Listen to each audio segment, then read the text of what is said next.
주시옵소서. 마음으로 찾아하여 주시옵소서. 다스려 주시옵소서.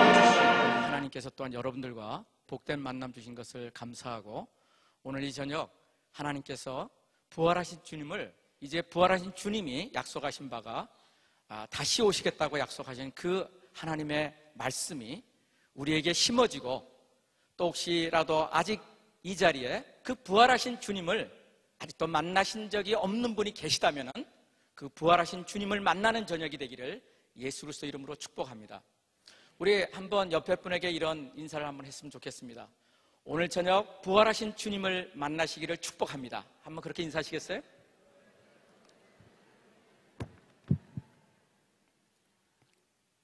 아멘. 제가 잠깐 기도하고 오늘 말씀을 좀 나누겠습니다. 사랑하는 주님, 감사합니다. 오늘 이 저녁 이렇게 복된 만남 주시고 부활하신 주님을 우리가 기억하며 하나님 앞에 예배드릴 수 있도록 이렇게 복된 날을 허락하신 것을 감사합니다. 오늘 이 저녁 부족한 사람의 말씀을 나눌 때 성령 하나님께서 이곳에 충만히 임하시기를 기도합니다. 아버지, 우리에게 살아계신 그 하나님, 부활하신 그 하나님, 우리를 그토록 만나기를 원하시는 그 하나님을 오늘 이 저녁 우리가 진실로 만나는 저녁 되게 하여 주시옵소서.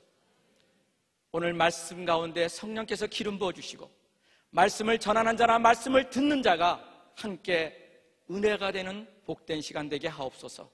이 시간을 온전히 성령님께 의탁드립니다. 우리 주 예수 그리스도 이름으로 간절히 기도드리옵나이다. 아멘.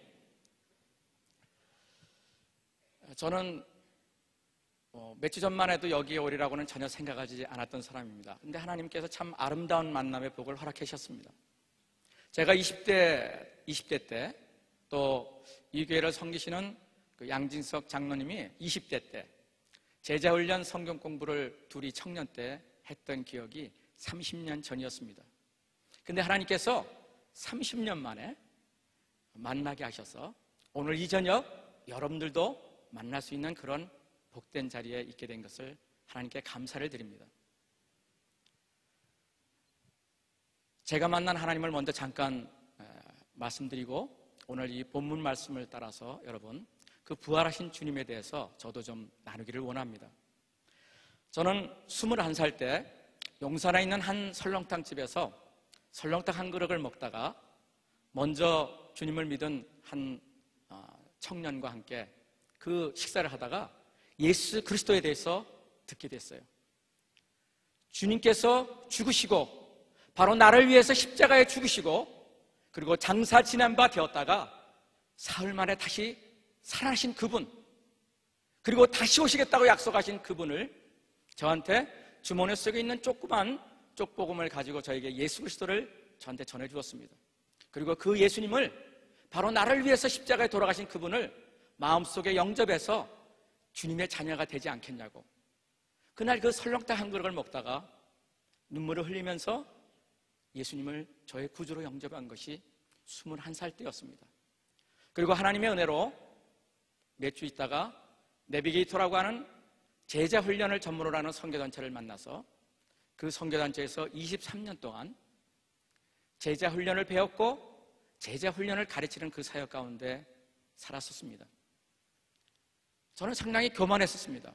평신도였지만 목회자 교회 제자 훈련이라고 하는 단체에서 5년 동안 교회를 섬기고 또 목회자들을 섬기는 자리에 있으면서 제자 훈련을 받지 않는 목회자들, 제자 훈련을 받지 않는 사역자들은 저는 사역자가 아니라고 하는 그런 교만한 생각까지도 가지고 있던 사람이었습니다.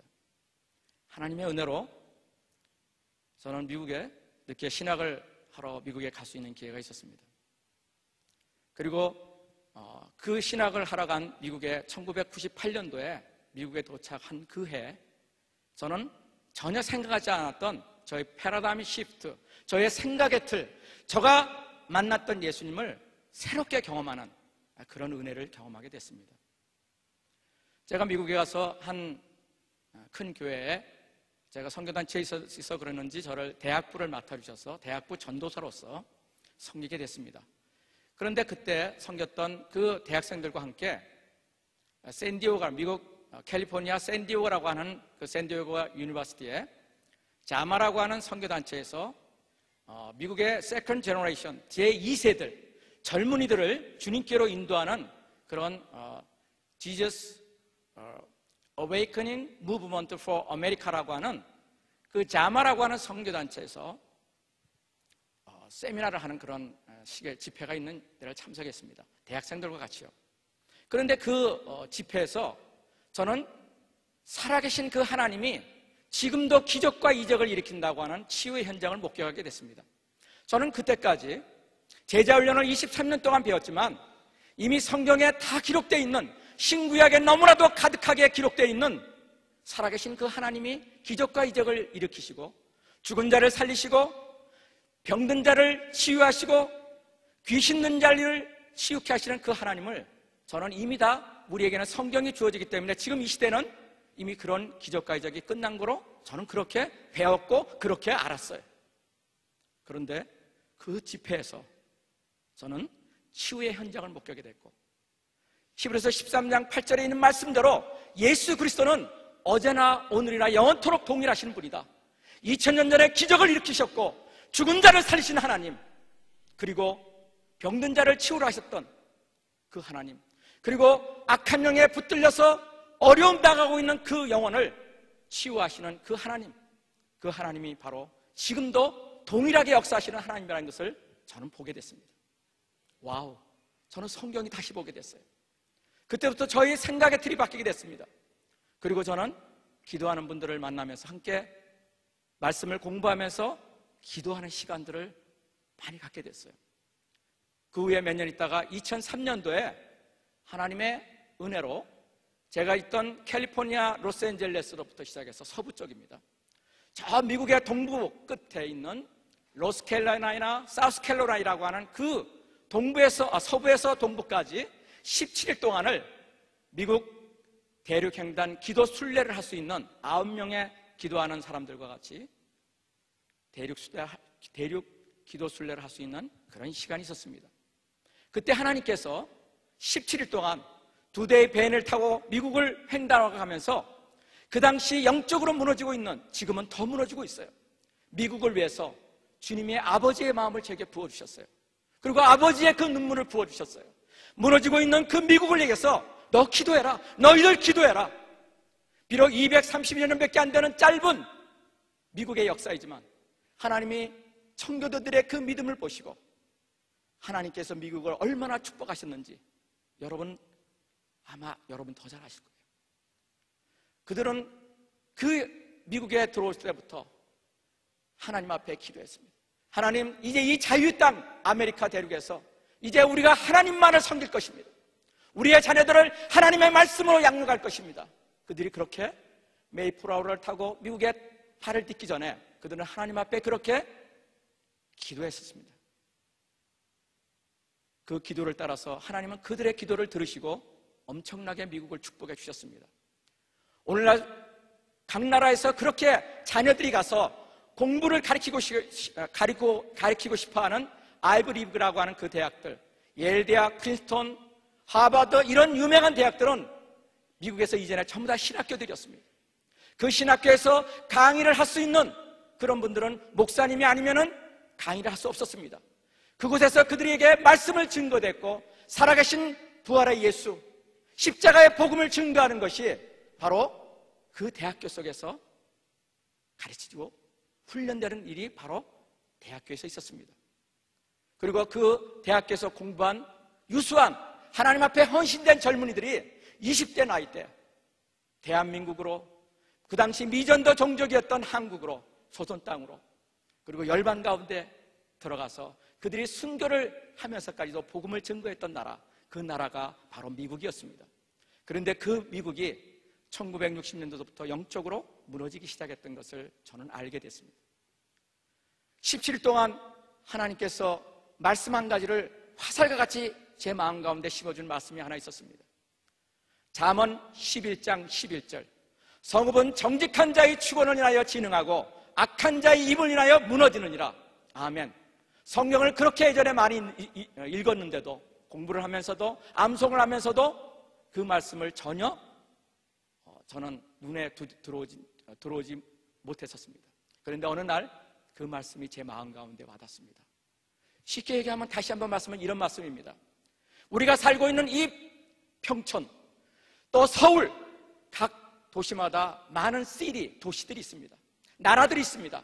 그런데 그 도시, 시리와 그 지방들의 이름을 부르면서 누군가가 무너지고 있는 그 도시와 하나님을 믿지 않고 하나님을 멀리하고 있는 그 도시, 그리고 경제적으로 무너지고 여러 어려움 가운데 무너지고 있는 도시라 할지라도 누군가가 정직한 자, 예수 그리스도를 주인으로 삼은 사람들, 그 도시의 이름을 부르면서 브레싱할 때, 축복할 때 어떻게 해요? 그 무너지고 있는 도시라 할지라도, 영적으로 무너지고 있는 도시라 할지라도, 그리고 하나님을 믿지 않는 도시라 할지라도 하나님께서 브레싱해 준다고 하는 약속입니다. 그리고 후반절의 구절은 여러분, 축복하는 입술이 있는가 하면은 그 도시를 위해서 저주하는 입술이 있다는 것입니다. 여러분, 정말 그렇다는 것을 제가 오늘 시간이 없어 다 나눌 수는 없지만 두 가지의 입술이 있습니다. 첫째는 방금 말씀드린 대로 축복하는 입술이 있어요. 하나님의 말씀을 근거해서 축복하는 입술이 있습니다. 하나님이 평택을 축복합니다. 하나님이 평택이 예수 그리스도의 땅이 되기를 원합니다. 하나님을 믿지 않는 사람들이 주님께로 돌아오는 땅이 되기를 원합니다. 그리고 이 땅에 살고 있는 사람들이 주님, 하나님을 알고로 말미암아 성경에 기록된 대로 하나님 안에서 그 복을 누리며 영원한 생명을 소유하는 하나님, 그런 주민들이 되기를 원합니다. 그렇게 기도하는 입술이라는 것이죠. 그리고 또 다른 입술은 그 도시가 무너지기를 위해서 기도하는 사람들이 있다는 것입니다. 그 도시에 목회자들이 무너지기를 위해서 기도하는 사람들이 있는가 하면 그 도시에 예수 그리스도를 믿는 가정들이 무너지기를 원하는 그런 악한 사단을 섬기는 사람들이 있다는 거예요. 한국도 있지만 미국에는 엄청난 사단교회가 있습니다. 여러분, 교회라고 하지만 모두가 우리가 믿고 있는 그런 교회가 아니에요. 제가 살고 있는 미국 샌프란시스코에는 세계 최대의 사탄교회가 있습니다. 그 교회가 30만 명에서 40만 명 정도의 교인들이 있다고 저는 알고 있습니다. 인터넷에 들어가면 여러분 다 알 수 있어요. 그런데 그 사람들이 하는 일은 제가 말씀드린 대로 저주하는 일이에요. 누구를 저주하느냐고요? 바로 여러분들을 저주하고 여러분들이 섬기는 교회를 저주하고, 그래서 무너지기를 기도한다는 것입니다. 여러분 믿으셔야 돼요. 이것이 잠언 11장 11절 말씀인 것입니다. 저는 이 말씀을 붙들었어요. 하나님이 이 미국이 지금 무너지고 있습니다. 우리가 지금 백인들이나 정말 메이저리티는 아니지만 우리가 비록 소수민족이지만 하나님, 주님이 주시는 마음을 가지고 이 미국을 축복하기를 원하고, 영적으로 무너지고 하나님을 떠나고 있는 이 미국이 주님께로 다시 돌아와서 세계 선교를 위해서 끝까지 쓰임받는, 그리고 세계에 영향력을 줄 수 있는 나라가, 영적으로 영향력을 줄 수 있는 나라가 되기를 하나님 원합니다. 이 나라를 불쌍히 여겨 주시옵소서. 이 나라를 살려주시옵소서. 이 나라에 죽어가고 있는 대학교들을 살려주시고, 아버지, 영적으로 무너지고 있는 이 다음 세대들을 하나님께서 일으켜 주시옵소서. 이렇게 눈물로 기도하며 다녔던 것이 2003년도였습니다. 그 17일 동안에 그 은혜가 얼마나 컸는지요. 가면서 문을 열어주고 있는 미국 교회와 한국 교회, 디아스포라 우리 한국 교회들을 다니면서 그 마음을 전했고 말씀을 전하면서 기도를 하면서 이렇게 다녔습니다. 그때 제게 주셨던 하나님의 은혜가 있는데 하나님의 눈물을 주셨어요. 그리고 열방을 구하라는 마음을 주셨어요. 시편 2편 8절, 내게 구하라, 내가 열방을 유업으로 주리니 내 소유가 땅끝까지 이르리로다. 여러분 아멘입니까? 여러분, 땅콩을 구하지 마세요. 작은 것을 구하지 마세요. 먹고 사는 것을 위해서 구하지 마세요. 성경에는 모든 말씀들이 너희는 작은 것을 구하지 말라, 내 입을 넓게 열라, 너희는 열방을 구하라, 내가 채우리라. 여러분, 창세기서부터 요한계시록까지 얼마나 많은 말씀이 하나님께서 그렇게 말씀하고 있지 않습니까? 마태복음 6장을 보십시오. 너무나도 잘 보이는 말씀인데, 너희는 먹을 것과 입을 것을 위해서 구하지 말라는 거예요. 너희는 하나님 나라를 위해서 구하라는 거예요. 하나님이 그때 그 마음을 더 부어주셨습니다. 그리고 세계 지도를 펴놓고 열방을 위해서 기도했어요. 한 번도 가본 적이 없는 중국을 위해서 기도했고, 인도를 위해서 기도했고, 무슬림들이 그렇게 많다고 하는 중동 땅들을 위해서 기도하기 시작했어요. 저의 힘으로는 그 땅들을 갈 수 있는 능력이 없었습니다. 그 당시 저는 영주권을 받지 않았던 상태이기 때문에 외국으로 나갈 수가 없는 상태였어요. 그러나 하나님은 원하시면 행하십니다. 어느 날 모든 것이 다 주어졌고 하나님께서 열방을 나가라는 마음을 주시고 중국에 대한 마음을 주셨습니다. 제 아내와 함께 모든 것을 다 정리하고 얼마나 그것이 자유하든지요. 별것도 없었지만 집에 있는 모든 것들을 정리하고 가방 몇 개만 하고 들고 하나님께서 공급하실 것을 믿고 중국 땅으로 나간 것이 2004년도 말이었습니다. 그리고 지금은 중국 선교사로서 중국 땅을 밟고 또 하나님께서 아프가니스탄, 파키스탄, 이란, 또 카자흐스탄, 중앙아시아 쪽을 다니게 하시면서 잠언 11장 11절을 붙들고 그 나라의 영적인 부흥을 위해서 기도하게 하셨어요. 그리고 중국의 22개 성 55개 소수민족이 있는 그 땅들과 민족들을 위해서 기도하게 하셨습니다. 저는 사람들에게 드러낼 수 있는 사역이 별로 없어요. 그러나 저는 그것이 문제가 되지 않습니다. 하나님이 아시니까요. 하나님이 제게 주신 부담감 있는 사역을 감당하고 하나님이 하라고 하시는 일을 저는 하기를 원합니다. 그리고 한인 디아스포라들을 섬길 수 있는 기회를 주셨습니다. 전 세계 170개국에 우리 한인 디아스포라들이 있습니다. 어디를 가나 있어요. 두세 사람이 모이면은 가는 곳마다 교회를 세우는 민족.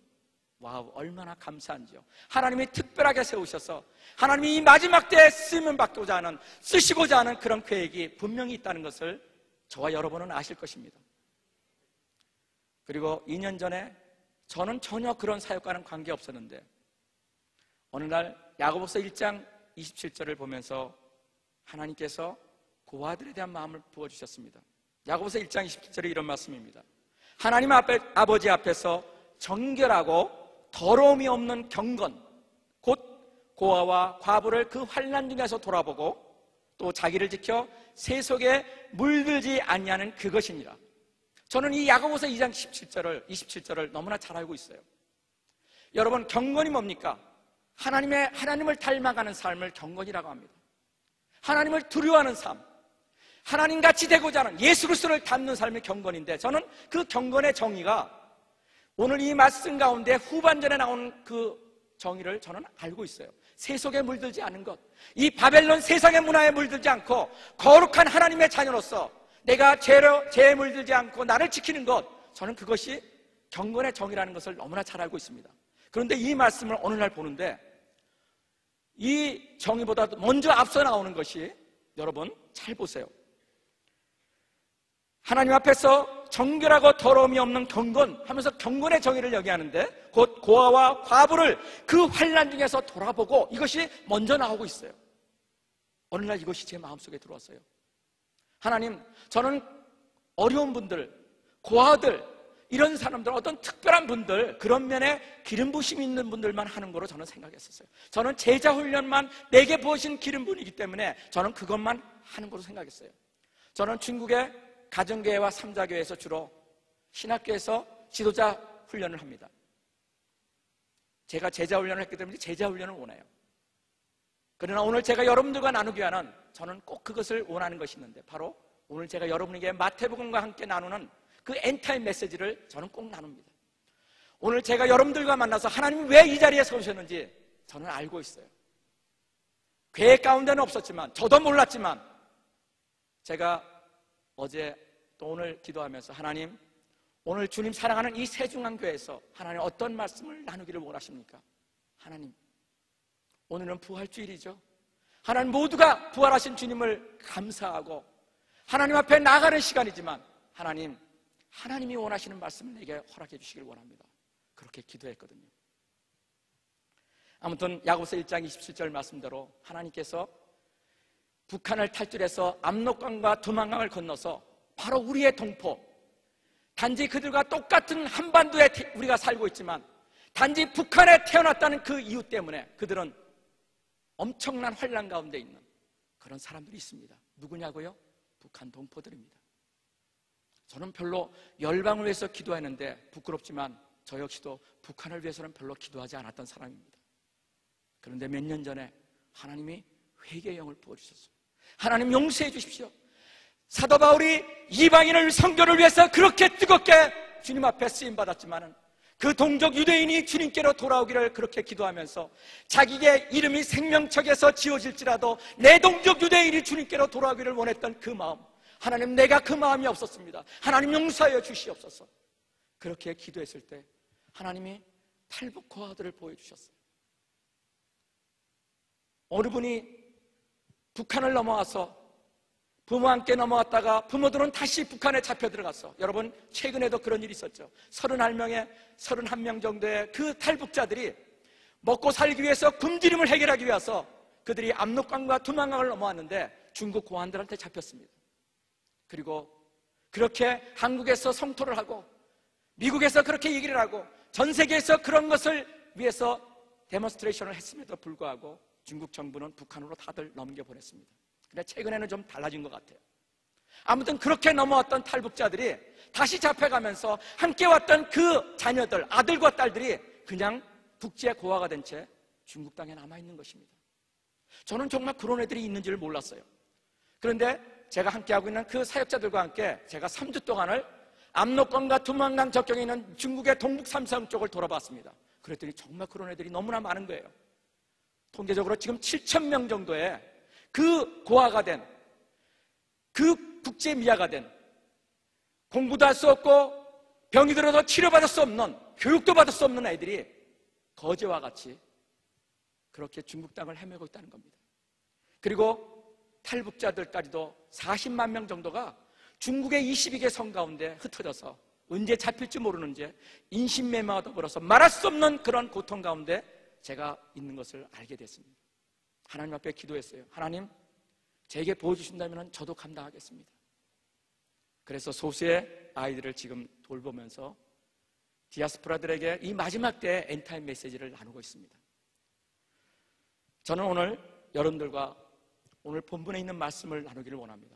여러분, 오늘 이 마태복음 24장 말씀은 예수님께서 감난산에서 제자들과 함께 있는 시간에 제자들이 그렇게 물었던 것을 이제 앞구전에 나옵니다. 3절에 이런 말씀을 하고 있죠. 예수께서 감난산 위에 앉으셨을 때 제자들이 종용이 와서 가로되 우리에게 이르소서 어느 때에 이런 일이 있겠사오며 또 주의 임하심과 세상 끝에는 무슨 징조가 있사오리까? 여러분들은 예수님이 다시 오실 줄 믿으세요?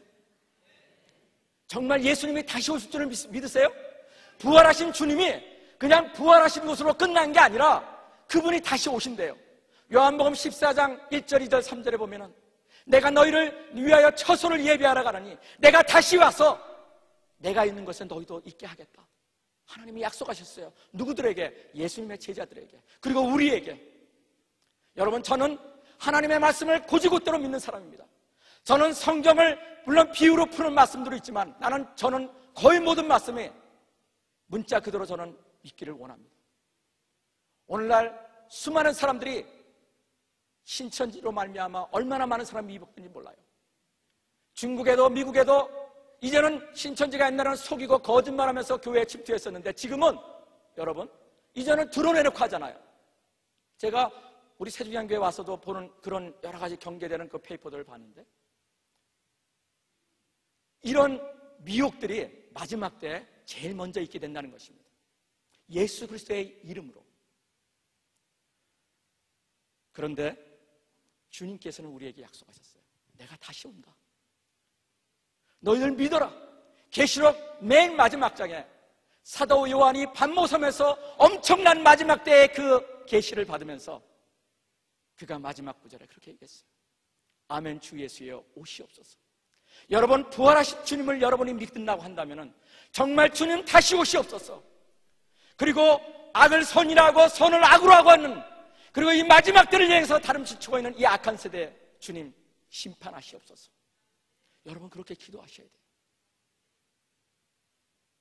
오늘날 독일의 자유주의 신학이 온 세계, 미국과 한국과 온 세계에 하나님의 말씀을 얼마나 많이 왜곡하고 있는지 모릅니다. 성경을 신화라고 얘기를 합니다. 성경의 기적과 이적의 얘기를, 그것은 신화고 전설이고 기독교를 전파하기 위해서 꾸며낸 얘기라고 그렇게 신학교 교수들이 가르칩니다. 하버드 대학에서 그렇게 가르치고요, 예일 대학에서 그렇게 가르친다고 합니다. 그러나 여러분, 하나님의 말씀은 한 점 한 획도 변함이 없습니다.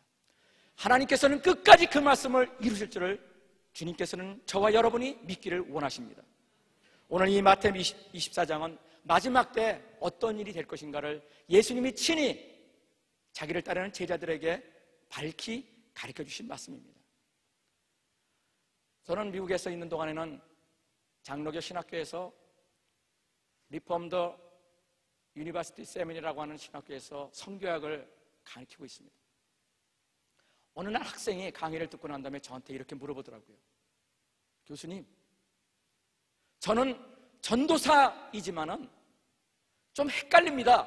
갑자기 뭘 헷갈립니까? 그랬더니 오늘날 예수 그리스도에 대해서 듣지만, 신학교에서 강의를 듣지만, 말씀을 듣지만, 말씀의 홍수시대 속에서 라디오만 틀면 하나님의 말씀을 듣는 시대에 살고 있지만은 저는 그 하나님의 말씀이 정말 복음인지를 저는 때로는 의심스러울 때가 있습니다.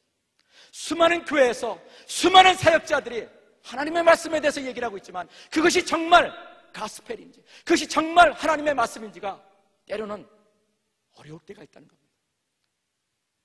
그러면서 저에게 기독교의 가치관, 기독교의 어떤 세계관이 있다면 어떤 것이라고 생각하십니까?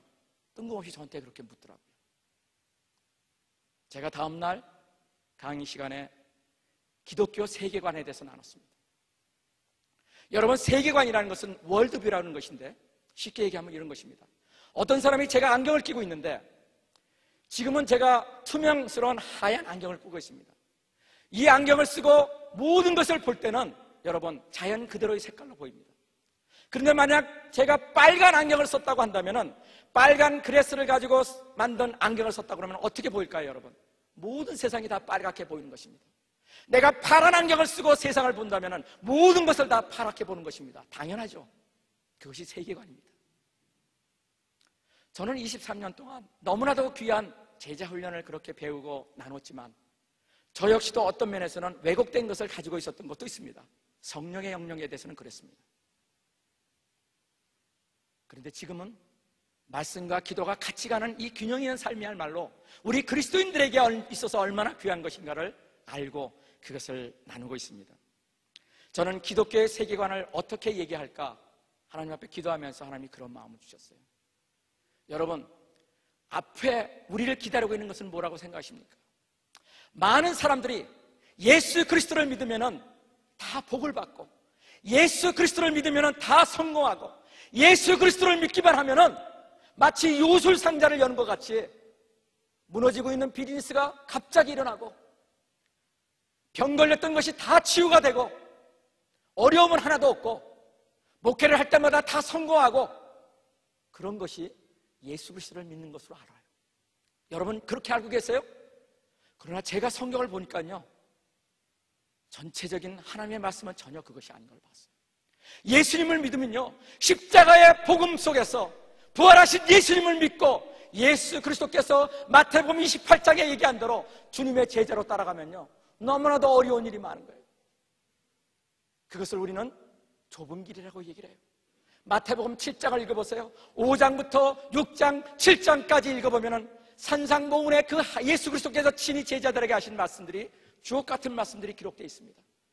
저는 그 말씀을 가지고 오랫동안 경건의 시간, 퀴트라는 것을 해본 적이 있어요.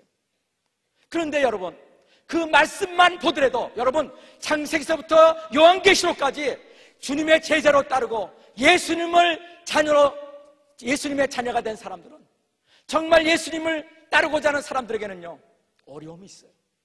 그 순간부터 영적인 전쟁이 일어나는 거예요.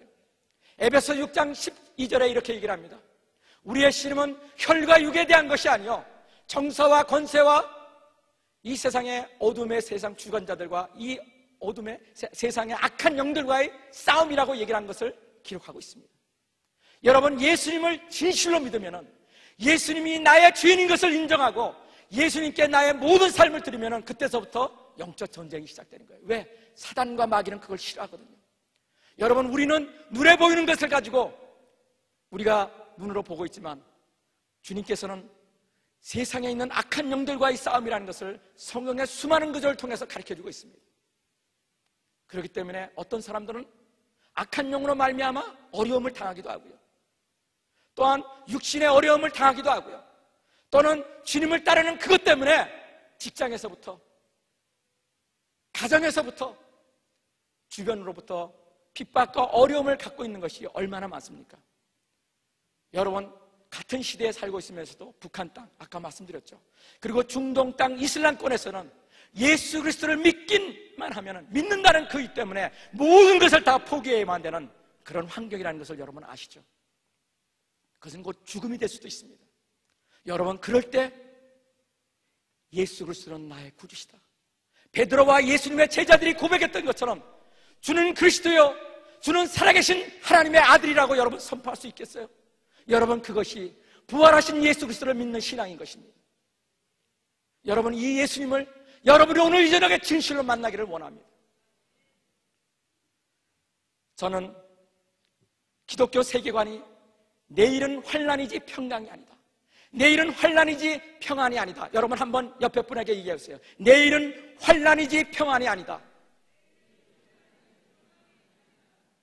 여러분, 처음 듣는 말씀인지는 모르겠지만 이것이 바로 우리가 믿고 있는 예수 그리스도를 믿는 사람에게 있어서의 기독교 세계관이에요. 이것을 왜 그렇게 얘기하고 있는지 제가 오늘 이 마태복음 24장을 통해서 여러분에게 소개하고자 합니다. 제가 금년 초에 지진이 얼마나 전 세계 가운데 일어나고 있는지, 제가 살고 있던 캘리포니아는 비곤이 언제 올지 모르는 가운데 있습니다. 2004년대 노스리치 대지진이 와서 엄청나게 피해가 있었어요. 근데 앞으로 지질학자들이 얘기를 하고 그 땅 밑으로 엄청난 지진대가 움직이고 있다고 얘기를 합니다. 그래서 비곤, 아주 큰 지진이 캘리포니아를 덮칠 거라고 얘기를 하고 있어요. 그래서 미국 연방정부와 캘리포니아 주정부에서도 오래전부터 신문에도 나면서 그것을 준비하고 있습니다. 그런데 미국뿐만 아니라요, 전 세계에 얼마나 지진이 있습니까? 작년에 2011년 3월 11일 날 여러분, 일본, 바로 우리의 이웃 일본의 북동부를 지는 9.0의 지진을 여러분 기억하시고, 지금도 일본이 헤매고 있어요. 그런데 그것 때문에 그들이 감사하게도 하나님 앞에 나가고 있다는 소식을 듣습니다. 일본에 부흥이 오고 있다는 얘기를 듣고 있어요. 할렐루야. 제가 한번 데이터를 뽑아보고 싶었어요. 그래서 세계 지진에 대한 데이터가 나오는데 웹사이트에 들어가서 제가 그 데이터를 보면서 너무나 놀랐습니다. 한번 들어보세요. 여러분, 1950년도까지 전 세계에서 일어나고 있는 지질 데이터를 보면은 그때까지만 해도 사람에게 인명피해를 주는 지진은 겨우 9번 정도 있었다고 보여주고 있습니다. 그런데 1950년도부터 그 이전에 얼마나 많은 시간이 있었습니까? 1950년도까지. 그리고 1950년도부터 이 지진의 패턴이 달라져 버렸어요. 어떻게 달랐는지 보세요. 10년 간격으로 1960년부터 70년까지 인명피해를 줄 수 있는 지진 강도만을 얘기하는 겁니다. 13번. 1970년부터 80년까지 51번. 1980년도부터 1990년도 10년까지 86번. 그리고 1990년부터 2000년도까지는 갑자기 뛰어올라요. 그 횟수가 200번 이상으로 뛰어오릅니다. 자, 그러면 지금은 어떤지 아세요? 지금은 2012년 초 현재 제가 1월 달에 촬영할 때 지진 강도 4.0 이상만 제가 쭉 뽑아봤는데 갑자기 데이터가 안 나오는 거예요. 왜 그런가 했더니 너무나 많은 거예요. 이것을 뽑아내지를 못하는 거예요, 컴퓨터에서. 그래서 한 달만 뽑아봤어요.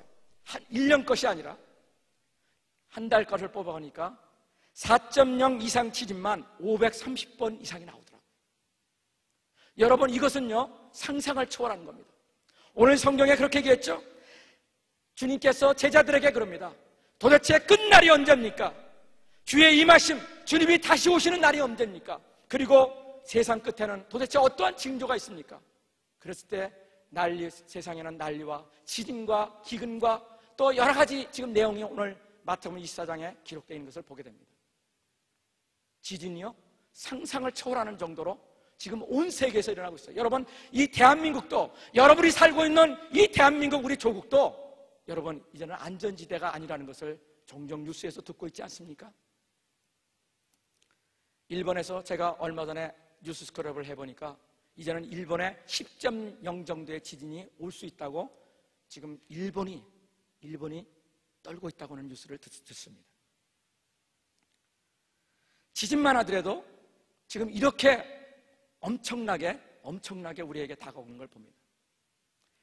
여러분, 전쟁은 어떻습니까? 여러분, 지금 매일매일 저는 집에 테레비가 없어요. 그러나 인터넷을 통해서 중보 네트워크를 하기 위해서, 저는 중보를 하기 위해서 인터넷에 들어가서 뉴스를 이렇게 스크럽을 하다 보면은 전 세계가 어떻게 되는 것을 그냥 누구한테 얘기를 듣더라도 알 수가 있어요. 지금 계속해서 뉴스가 나오는 것이 이란과 누구의 문제예요? 이스라엘과의 문제예요. 여러분, 이 이스라엘은 하나님께서 눈동자같이 지키시겠다고 약속하신 나라입니다. 제가 오늘 이 이스라엘에 대해서 얘기를 나눌 건데요. 그런데 그 이스라엘을 지금 완전히 이 지구상에서 멸절시키려고자 하는 사람이 있습니다. 바로 이란의 대통령 아마드네자드라고 하는 이란 대통령은 오래전부터 전 세계에 대해서 공언하고 있어요. 히틀러가 제2차 세계전 때 유대인들을 이 지구상에서 말살하지 않은 것은 너무나도 큰 아쉬운 점이다. 우리는 유대인들을 쓸어버릴 것이다. 그래서 그들이 뭘 하고 있어요? 핵을 만들고 있는 거예요. 그래서 이스라엘을 이 지구상에서 없애버리겠다는 겁니다. 여러분, 그 말을 듣고 있는 이스라엘 입장에서는 생존에 걸린 문제이기 때문에 그들은 세계 여론이 어떻든 간에 그들은 하나님 앞에서 자기가 믿는 여호와 하나님을 부르면서 그들은 이란과 대적할 수밖에 없어요. 전 세계에서 미국에서도 그랬고 유엔에서도 얘기를 했습니다. 이란 보고 얘기를 합니다. 너희들 핵을 만드는 것을 멈춰라. 핵 발전시키는 것을 멈춰라. 그렇지 않으면 전쟁한다. 그런데도 지금 그들이 껐다가지 않고 있어요. 언젠가는 일어납니다. 근데 이것이 머지 않았다는 거예요. 여러분, 만약에 이스라엘이 이란을 치게 된다면 이란도 가만히 있겠습니까? 지금 가만히 있지 않겠다고 얘기하거든요. 그 이란의 국방장관이. 그러면은 이란의 동맹국, 팔레스타인 동맹국 56개국과 이스라엘 동맹국, 바로 서방국 26개국이 결국은 전쟁을 할 수밖에 없고, 그것은 성경에 기록한 그 전쟁으로서 치달을 수밖에 없는 그런 상황이 지금 바로 우리 시대 때 일어나고 있다는 것입니다. 여러분, 성경의 모든 예언이 다 성취됐어요. 그런데 여러분, 두 가지만 성취되지 않았다는 걸 알고 계시죠? 첫째는 적그리스도의 출현이에요. 계시록에 나오는 그 말씀대로, 다니엘서에 기록된 대로 여러분, 이제는 다니엘서와 요한계시록이 정말 올바른 성경을 믿는 사람들을 통해서 이단들 말고요, 너무나도 중요한 말씀들이, 성령님이 너무나도 중요하고 성령 사역이 너무나도 중요한데도 불구하고 저같이 23년 동안을 성령에 대해서는 믿으면서도 성령의 사역에 대해서는 전혀 멀리했던, 왜냐하면 그것이 잘못된 사람들이 너무나 그것을 사단이 계략이죠. 잘못된 것으로서 다 교회들에게 가르쳐줬어요. 또한 오늘날 이 계시록과 마지막에 풀려있는 엔타임 메시지에 대해서 여러분, 지금은 마지막 때 종말에 대해서 얘기하면 이단이에요. 제가 옛날에 한국에 있을 때 다미성교회라고 하는 것이 있었습니다. 여러분 기억나시는 분이 계실 거예요. 날짜까지 정해놓고 언제 어느 날 예수 그리스도께서 오신다. 그래서 그들이 다 휴거될 거로 생각하고 모든 것을 다 정리하고 직장도 정리하고 재산도 정리하고서 그렇게 잘못된 종말론에 빠져서 그렇게 빠졌던 사람들이 그 마지막 때를 기다리고 휴거될 것을 기다리면서 기다렸는데 그 일이 일어나지 않았어요. 그것이 얼마나 교회 가운데 악한 영향을 주었는지요. 그때서부터 교회의 종말에 대해서 얘기를 하고 마지막 때에서 얘기를 한다면 전부 다 이단이 돼버렸어요. 사단의 전략인 것입니다.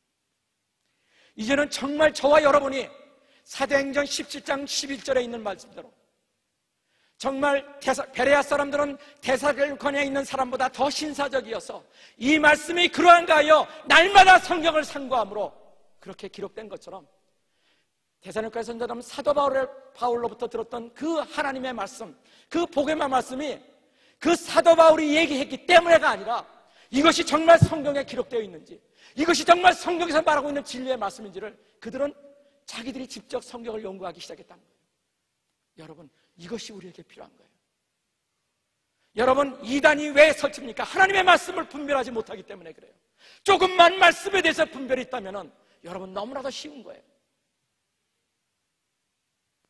이 마지막 때 얼마나 가까이 마지막이 와 있는지. 여러분, 2000년 전에 예수님께서 말씀하신 거라고 한다면 지금이 2000년이 지난 지금에는 얼마나 그 마지막이 가까워 있는지 여러분 실감 나셔야 돼요. 여러분, 전쟁과 기근과 이 날과 지금 얘기하고 있는 그 어떤 것도 마지막 때의 징조가 되지만 예수님께서 중요한 말씀하셨어요. 이런 것이 마지막 때 미혹과 함께 있게 될 터인데, 그러나 그때가 끝이 아니다. 정말 끝된 줄을 알 수 있는 것은, 여러분 잘 들으세요. 오늘 본문 마지막 구절인 것입니다. 제가 다시 한번 읽습니다. 이 천국 복음이 모든 민족에게 증거되기 위하여 온 세상에 전파되리니 그제야 끝이 오리라. 여러분, 그때 끝이 온대요. 언제? 우리가 믿고 있는 십자가의 복음, 우리가 믿고 있는 부활의 예수를 증거하는 그 복음이 온 세상에 증거될 때, 그때가 바로 엔타임이라는 거예요. 아멘. 여러분, 그때를 여러분 아셔야 돼요. 저는 하나님 앞에 감사합니다. 하나님 저를 성도사라 부르는 것이 얼마나 감사한지. 모든 것을 포기했을지라도 저는 아무것도 없습니다. 그리고 앞으로도 그렇게 하기를 원해요. 왜? 그래야만 주님을 의지하게 되더라고요. 등 따시고 배부르면요, 죄송하지만 하나님보다도 눈에 보이는 것, 통장에 있는 그 잔고를 의뢰하는 것이 저의 본성이더라고요. 저는 상고 출신에다가 상대는 안 나왔지만 대학교를 나왔어요. 이 은행원이었고 머릿속에 주판을 굴리는 사람입니다. 모든 것을 그렇게 하지만 제가 선뜻 나서지 않았던 사람이에요. 그리고 가진 것도 풍요하게 나름대로 가지고 있었습니다. 그런데 어느 날 십자가의 복음을 깨닫게 됐어요. 정말 예수님을 믿는다는 것은, 정말 십자가의 복음, 그 부활하신 예수 그리스도를 믿는다는 것은 나의 온 생명, 나의 생명을 드리는 거다. 나의 주인 되신 예수 그리스도를 온전하게 믿는 것. 저는 역대하 16장 9절 말씀을 너무나 좋아합니다. 아사왕에 대한 얘기인데요, 그분이 처음에 종교개혁을 익히면서 하나님께서 기뻐하시는 얼마나 놀라운 일을 했는지 몰라요. 그런데 그분이 끝이 안 좋았어요. 저는 그것이 저의 삶의 교훈이 됩니다. 역대하 16장 9절에 이런 말씀입니다. 역대하 16장 9절. 여호와의 눈은 온 땅을 두루 감찰하사 전심으로 자기에게 향하는 자를 위하여 능력을 베푸시나니. 여러분, 하나님께서는 전심으로 자기에게 마음을 드리는 사람을 하나님께서 저 하늘을 위해서 찾고 계시대요. 영어로 fully commitment.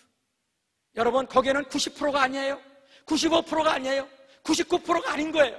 100%, 100%를 자기 예수님께, 부활하신 예수님께 드린 사람들, 자기의 삶의 주인이 바로 예수님인 것을 인정하고 자기를 드린 사람들. 로마서 14장 7절과 8절에 그렇게 얘기하지 않습니까? 내가 살아도 주를 위하여 살고 죽어도 주를 위하여 죽나니 사나 죽으나 우리가 주의 것이로다. 그것이 예수 믿는 삶이에요. 여러분, 오늘날 얼마나 많은 사람들이 한 발로는 예수님을 믿으면서도 한 발로는 이 바벨론 문화에 세상과 보타며 사는 사람들이 얼마나 많은지요. 저도 때를 때는 그럴 때가 있습니다. 그러나 속히 하나님의 말씀을 근거로 해서 주님께로 돌아오곤 합니다. 하나님 용서해 주십시오. 내가 끝까지 이 길을 가기를 원합니다. 이것이 바로 십자가의 길인 것입니다. 그래서 좁은 길인 거예요. 넓은 길로 가지 말라고 얘기하셨잖아요. 여러분, 만약에 세상 사람들과 똑같이 우리가 살아가면서 안정과 평안과 성공지향적인 삶을 살아가면서 우리가 따라가는 것이 예수 믿는 삶이라고 한다면 여러분, 그것이 어떻게 좁은 길이 되겠습니까? 예수님의 12 제자들을 보십시오. 사도 요한을 빼고는 다 처참한 순교의 길을 갔던 사람들입니다. 기독교 역사를 보십시오. 저는 선교 역사를 공부하면서 너무나도 놀라운 것을 발견했어요. 믿음의 사람들이 걸어갔던 길은 여러분, 성공과 평강과 그런 길이 아니었더라고요. 초대교회만 하더라도 그렇지 않습니까? 예수 그리스도를 믿는 그것 때문에 그들은 모든 것을 다 포기해야 됐어요. 제가 요한계시록을 공부하면서 2장 3장 계시록 2장 3장에 하나님께서 7교회, 이 마지막 때 7개의 모습을 얘기하시면서 주님께서는 교회가 어떠해야 된다는 것을 보여주고 있어요. 사람이 보기에는 가난하고, 사람이 보기에는 아무것도 한 것도 없고, 사람이 보기에는 비참한 것 같지만 주님께서는 그 교회를 향해서, 믿음을 지키고 있는 그 교회를 향해서 칭찬하고 있는 것을 보게 됩니다. 그러나 사람이 보기에는 성공한 것 같지만 하나님을 전혀 알지 못하고 하나님을 의지하지 않고 자기 자원을 따라서 살고 있는 수많은 사람들을 향해서 주님은 마지막 때 어떠한 사람이 되라고 얘기하십니까? 이기는 자가 되라고 얘기를 하고 계세요. 여러분, 이기는 자가 되라는 말은 무슨 뜻입니까? 그것은 싸움이라는 거예요. 너희들 지지 말라는 거예요. 너희들의 유혹이 오고 세상과 싸우는 일이 있다 하더라도 너희는 거기에 굴복하지 말라. 바벨론 세상 문화에 빠져서 너희는 그 사단 문화 가운데 빠지지 말아라. 너는 나의 친백성이야. 나만을 의지해서 살아라. 내가 출애굽 때 이스라엘 백성들을 기적 가운데서 40년 동안 아무것도 없는 그 광야에서, 먹을 것도 없고 입을 것도 없던 그 광야에서 내가 너희들을, 너희 믿음의 조상들을 내가 그렇게 먹이지 않았더냐? 내가 입히지 않았더냐? 여러분, 성경의 수많은 성경 구절을 우리에게 성경이라고 하는 신구약 성경을 통해서 기록한 이유가 뭔지 아세요? 바로 그런 겁니다. 교훈을 삼으라는 거예요. 너희가 이 마지막 때 어떻게 살아야 될 것인가를 알라는 거예요.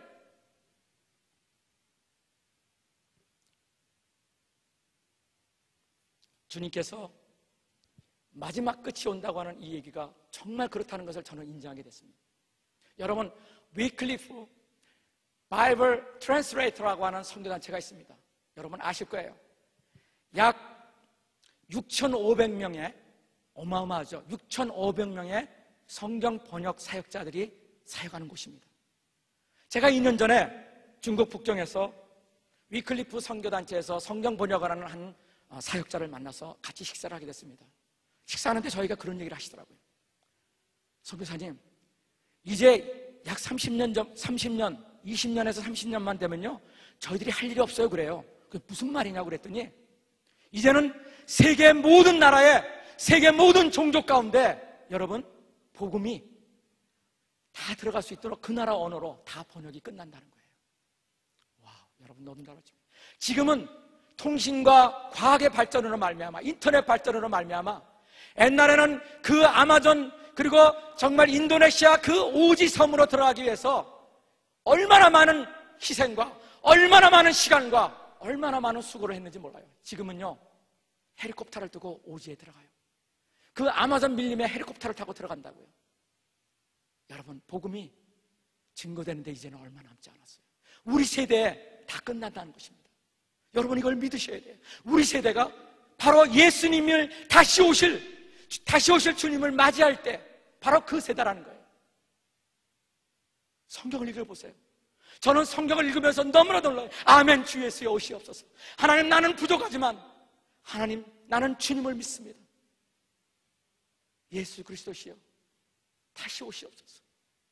나를 그 영원한 곳에 데려가셔서 주님과 함께 살게 하시옵소서. 그러기 위해서 하나님, 내가 이 땅에 살면서 바벨론 문화에 먹고 사는 문제에 매이지 아니하고 주님께서 하라고 하신 사명을 끝까지 이루는 하나님의 사람 되게 하여 주시옵소서. 저는 그러한 힘이 없지만 하나님, 그런 삶을 살기를 원합니다. 아버지, 나를 불쌍히 여겨 주십시오. 다윗의 자손 예수여 나를 불쌍히 여기시옵소서. 그렇게 기도했던 바디메오의 외침이 하나님 나의 외침이 되게 하시옵소서. 하나님은 열방 가운데 그런 분들을 찾고 계십니다. 여러분, 스위스 로잔 대회라는 것이 있습니다. 1974년대 첫 번째 세계 복음주의 세계 선교대회라는 아주 큰 세계 선교대회라는 것을 여러분 아실 것입니다. 그 선교대회가 1973년도 1차 스위스 로잔에서 있었습니다. 얼마 전에 작고하신 존 스타트 목사님, 그리고 우리 여러분이 잘 알고 계시는 빌리그람 목사님 등 정말 수천 명의 전 세계에 선교하는 선교사들과 선교를 가리키는 목사님들과 또 교회에 선교하는 그런 지도자들이 모여서 세계 선교를 했던 그런 모임이었습니다. 그 선교에서 랄프 윈트라고 하는 그 박사님이 선교학 박사입니다. 그분이 새로운 개념의 선교를 발표했습니다. 그것이 바로 미전도 종족의 개념입니다. 그리고 여러분 아시죠? 여러분이 선교하시는 교회라는 것이 제가 얼마나 와서 감사한지요. 1040창, 1410창의 개념이 바로 세계에 선포된 것이 바로 그 로잔대회였습니다. 그때 랄프 윈터 박사가 그렇게 얘기했습니다. 전 세계에 약 2만 5천 개의 미전도 종족이 있다. 여러분, 미전도 종족의 정의가 어떤지 아시죠? 미전도 종족이라는 것은 바로 이런 것입니다. 선교용어로 누군가 가서 저와 여러분과 같이 예수 그리스도를 알고 있는 사람이 가서 그 종족에게 복음을 전하지 않으면 도저히 그들의 힘으로는 예수 그리스도를 알 수 없는 사람들, 또 누가 저와 여러분이 예수님을 믿고 있는 저와 여러분이 가서 거기에 교회를 세워주지 않으면 도저히 교회를 세울 수 없는 사람들, 그런 사람들을 우리는 미전도 종족이라고 얘기합니다. 그런데 그런 미전도 종족이 전 세계에 2만 5천 개 종족이 있다는 것을 이분이 발표를 했어요. 그리고 그 선교대에서 우리가 전 세계에 믿는 교회들은, 그리고 세계에 주님께서 순교를 각오하고 전 세계에 복음을 증거하라고 하는 선교사들은 이제 앞으로 이 미전도 종족을 주님께로 인도하는 일에 우리가 온 힘을 다 쏟자. 그리고 그들이 헤어졌는데, 그때 2만 5천 개의 미전도 종족에 약 10,000개가 복음이 들어갔다고 발표가 됐습니다. 그러면은 그 당시에 2만 5천 개에서 10,000개를 빼면은 15,000개의 미전도 종족이 남아있다고 얘기했어요. 1974년도에. 그리고 15년 후에 다시 제2차 세계 로전 대회가 필리핀에서 열리게 됐습니다. 그때 발표를 했어요. 우리가 15년 동안 이렇게 열심히 했더니 감사하게도 8,000개가 또 주님, 미전도 종족이 주님께로 돌아왔다. 여러분, 15,000개 중에서 8,000개를 15년 동안 전도를 열심히 하고 선교를 했더니 돌아왔다고 했어요. 그럼 남은 게 얼마입니까? 7,000개 종족. 그 7,000개 종족이 이제는 그들이 이제 더 수고해서 이 종족들을 주님께로 인도하자. 그랬더니 2010년도에 남아공 케이프타운에서 제3차 로전 대회가 있었는데, 그때 발표되기를 이제는 2,400개 정도의 종족들만 남았다고 발표가 됐습니다. 여러분, 2,400개의 미전 종족이 얼마 정도면은 여러분 주님께로 돌아올 수 있겠습니까? 여러분, 불과 넉넉 잡아야 20년, 30년이라는 얘기예요. 여러분, 세계 번역이 모든 종족으로 번역되는 것과 일치합니다. 여러분, 이것이 우연일까요? 전 세계에 돌아가는 자연재앙도 여러분, 예수님을 믿지 않는 사람도 이제는 말세지말이라고 얘기하고 있어요. 이제는 마지막 때에 왔다는 거예요. 이제는 이 자연이, 지구가 회복이 불가능하대요. 제 얘기가 아니라 과학자 얘기입니다. 이제는 도저히 지구가 회생할 수 없다는 겁니다. 물 문제, 앞으로 이런 자원의 문제는 극과 극을 달할 것이라고 얘기를 해요. 그래서 저와 여러분의 예수를 믿는 사람으로서의 기독교 가치관은 어떻게 해요? 환난이지, 내일은 환난이지 평안이 아니라는 것입니다. 너희들이 이제는 마지막 때를 준비하라는 거였어요. 성경의 어디를 보십시오, 여러분. 이 마지막 때 하나님께서 주시는, 우리에게 주시는 메시지는 너희들 깨어있어라. 너희들 잠자지 말고 깨어있어라. 이 마태복음 24장 바로 다음 장 25장에는 바로 세 가지의 비유가 나오지 않습니까? 열천이의 비유가 나오고요. 여러분, 하나님께서 예수를 믿지 않는 사람들에게 주시는 말씀이 아니라 예수를 믿는 사람에게 주시는 말씀이에요. 그리고 또 한 가지 증거는 이스라엘에 있습니다. 이스라엘은 하나님이 눈동자같이 지키시겠다고 그랬어요. 시편 122편 6절에 보면은 이스라엘을 위해서, 평안을 위해서 기도하라. 이스라엘을 위해서 기도하는 자는 복이 있다고 말씀하셨어요. 하나님의 마음에 두신 사람. 여러분, 오늘 제가 시간이 없어서 말씀을 다 나누지를 못하겠지만 저는 여러분에게 정말 예수님을 만난 분인지를 제가 여러분에게 도전하고 있습니다. 당신은 예수님을 만난 사람입니까? 저는 야곱의 얘기를 들으면서 창세기 25장부터 50장까지 그 50장까지 있는 내용 중에서 반 이상을 야곱에 대해서 얘기가 나오더라고요. 야곱은 하나님이, 그가 야곱이 탄생하기 전부터, 어머니 뱃속에서 나오기 전부터 하나님의 놀라운 약속을 받고 난 사람이에요. 하나님의 축복을 받은 사람이에요. 그런데 그는 태어나기 전서부터 그는 야망에 찬 사람이었어요. 태어날 때 자기가 잠깐 실수했는지 딴 생각을 했는지 자기가 먼저 나오려고 했는데 형 에서가 먼저 나왔어요. 그래서 발꿈치를 잡고 나왔다고 성경에 기록되어 있어요. 창세기 25장에. 그런데 야곱이라는 이름이 어떤 뜻인지 아시죠? 야곱은 발꿈치를 잡은 자, 그리고 또 다른 뜻이 사기치는 자, 거짓말하는 자, 교활한 자, 이것이 야곱이라는 이름이에요. 그런데 그 야곱의 인생은 너무나도 파란만장했습니다. 본인이 그렇게 얘기를 했어요. 그는 그 이름 그대로 정말 그러한 삶을 살았어요. 하나님으로부터 엄청난 축복을 받았고, 주님을, 하나님을 믿는 일이라면 엄청나게 일을 하면서 그렇게 그 야망을 이루려했던 사람이지만, 그래서 그 장자권을 얻기 위해서 팥죽 한 그릇에 그 형은 경솔하게 그 장자권을 팔지 않았습니까? 그래서 팥죽 한 그릇을 끓여서 야비하게 그 형의 장자권을 빼앗은 그 사람, 바로 야곱. 그리고 아버지의 축복을 얻기 위해서 어머니와 짜고 가짜로 형의 흉내를 내고 아버지의 축복을 받았던 사람, 그렇게 거짓말하면서 사기쳤던 사람, 그것이 야곱이었어요.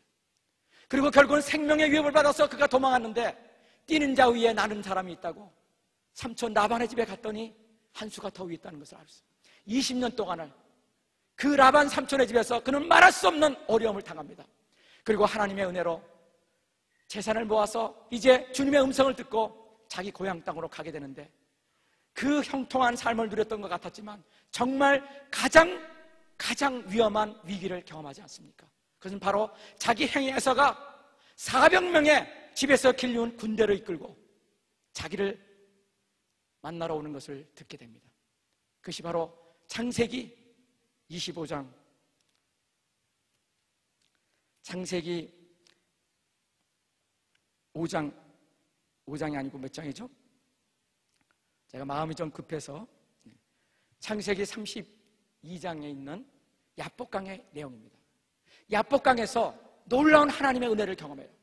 여러분, 그는 모태신앙이었어요. 야곱은 모태신앙이었어요. 아버지가 바로 이삭이었고 할아버지가 아브라함, 믿음의 조상이었지 않습니까? 그런데 그는 하나님을 알고 있는 사람이었지만 그는 자기중심적으로 자기 생각대로 하나님을 따르고 자기 생각대로 자기의 가지고 있는 자원으로 그는 어떠한 수단을 통해서도 그는 성공을 하려고 했던 사람이에요. 그런데 그가 하나님을 만나게 됩니다. 그리고 그 위기의 순간에 저와 여러분이 그런 것처럼 하나님 살려주세요, 하나님 이것만 살려주세요, 내 처자작을 살려주시고 내가 지금까지 20년 동안 그렇게 고생해서 삼촌 라반으로부터 그렇게 고생해서 이 모한 재산을 주님 건져주세요, 그렇게 기도했던 것이 야곱의 기도였어요. 그런데 하나님은 그 야곱의 기도에 예스노를 대답하지 않으시고 하나님께서 한 가지를 야곱에게 물으십니다. 그것이 32장에 나와요. 창세기 32장에. 내 이름이 무엇이냐? 하나님이 야곱의 이름을 모르셔서 물었겠습니까? 우리의 머리털까지도 세신바되고 우리의 안고 일어섬을 하시고 우리의 마음의 중심을 하시는 그 하나님이 야곱의 이름을 모르셔서 물으셨겠어요? 그러니까 야곱이, 내 이름이 야곱 아닙니까? 저는 사기꾼이에요, 저는 거짓말하는 자예요, 저는 형보다도 먼저 나가기 위해서 그 발꿈치를 잡고 나왔던 자예요. 그는 자기의 정체성을 알았던 겁니다. 하나님은 바로 야곱의 그 정체성, 하나님을 믿으면서도 자기의 야욕을 따라서 자기의 이기적인 것을 위해서 자기중심적인 삶 가운데서 하나님을 따르고 있는 그 야곱의 정체성을 알게 하시기를 원하셨던 거예요. 그리고 하나님이 놀라운 그에게 축복을 주십니다. 이제 너 이름을 내가 이스라엘이라고 하겠다. 여러분, 이스라엘이라는 이름이 무슨 뜻인지 아시죠? 성경에는 물론 하나님과 교류어 이겼다 이름이지만 원어의 또 다른 뜻은 그가 하나님으로서 통치하신다. 할렐루야. 여러분, 이 말이 너무나도 중요한 거예요. 야곱이 그전에는 자기 자신을 의지해서 자기가 가지고 있는 재능과 자기가 가지고 있는 것으로서 어떻게든지 성공의 자리에 하나님의 그 복을 누리려고 했던 그 야망을 가진 사람이 야곱이었습니다. 모태신앙을 가졌고 하나님을 믿는 신앙을 가졌던 사람이라도 그는 야곱이었어요. 이름 그대로 모습 야곱이었어요. 거짓말하는 자였고 교활한 자였고 그런 사람이었는데 하나님께서는 그 이름을 바꿔주셨어요. 이제 내가 너의 삶 가운데 통치하겠다. 내가 너를 삶을 내가 다스리겠다. 너는 나만을 의지해라. 하나님이 그 의미로서 하나님께서 이스라엘이라는 이름을 주신 것입니다. 하나님이 다스리는 그 삶이 바로 그리스도인이에요. 하나님이 친히 다스리는 그 삶이 바로 예수를 믿는 삶이에요. 내가 내 의지로 살아가는 삶이 아니라 하나님께 내 삶을 드립니다. 주님이 이제는 나의 주님이십니다. 이제는 내가 내 생각대로 내가 가지고 있는 통장과 내가 가지고 있는 재용으로 주님을 섬기는 사람이 아니라 하나님, 이제는 내가 주님만을 의지해서 나가기를 원합니다. 하나님의 자원을 의지해서 살기를 원합니다. 이것이 예수를 믿는 삶의 모습이라는 것입니다. 하나님께서 오늘 이 시간에 여러분에게 귀한 것을 나눌 수 있도록 해준 걸 감사합니다. 짧은 만남이지만 여러분에게 정말 지금은 우리가 마지막 때 살고 있다는 것을 서로가 알기를 원합니다. 여러분, 2000년 전에도 마지막 때였다면 지금은 얼마나 마지막이 가까웠습니까? 저는 그런 생각을 합니다. 마라톤 가운데 여러 계주가 있는데 맨 마지막에 이 바톤을 받아서 뛸 사람이 바로 저와 여러분들이라는 거예요. 영광의 자리인 것입니다. 하나님이 이런 자리를 있게 하신 것을 감사합니다. 내가 순교를 당하고 내가 예수를 믿는 것 때문에 어려움을 당한다 할지라도, 내가 병든다 할지라도, 내가 재정이 어렵다 할지라도, 내 비즈니스가 무너진다 할지라도 하나님, 나는 끝까지 이 길을 갈 것입니다. 그래서 좁은 길인 거예요. 그래서 십자가의 길인 거예요. 부활하신 십자가, 부활하신 예수님을 믿는다고 하는 것은 여러분 찬양의 소리만 올려드리는 것이 아닙니다. 하나님 앞에 성공을 자리로 나가도록 기도하는 것, 그것이 아니라 주님이 걸어가신 그 십자가를 나도 지겠습니다. 주님이 가신 그 고난의 길을 나도 기꺼이 걸어가겠습니다. 하나님, 내가 주님 때문에 불이익을 당하더라도, 내가 직장에서, 내가 사업에서 그런 일을 당하더라도 하나님, 내가 기꺼이 주님을 따를 것입니다. 끝까지 주님을 따르기를 원합니다. 아버지, 주님이 나의 삶 가운데 다스려 주시옵소서. 이제는 내가 야곱이 아닙니다. 하나님, 내가 이스라엘입니다. 오늘 저녁 제가 여러분에게 도전합니다. 여러분은 아직껏 야곱이십니까? 아니면 정말 여러분의 삶 가운데 하나님의 통치하심을 경험하고 계십니까? 저는 하나님을 매일매일 경험합니다. 재정에 있어서도 그렇고요, 건강에 있어서도 그렇고요. 하나님, 이런 내가 육신이 어렵다 하더라도 하나님이 나와 함께 하신다면 하나님 얼마나 감사한지. 여러분에게 이스라엘 되는 온전한 복이 임하기를 축복하며, 그런 예수 그리스도를 믿는 믿음 가운데서 이 복된 세중앙교회가 열방을 축복하며 열방을 마지막 때 주님께로 돌이키는 일에 쓰임받는 하나님의 사람들이 되시기를 예수 그리스도 이름으로 축복합니다.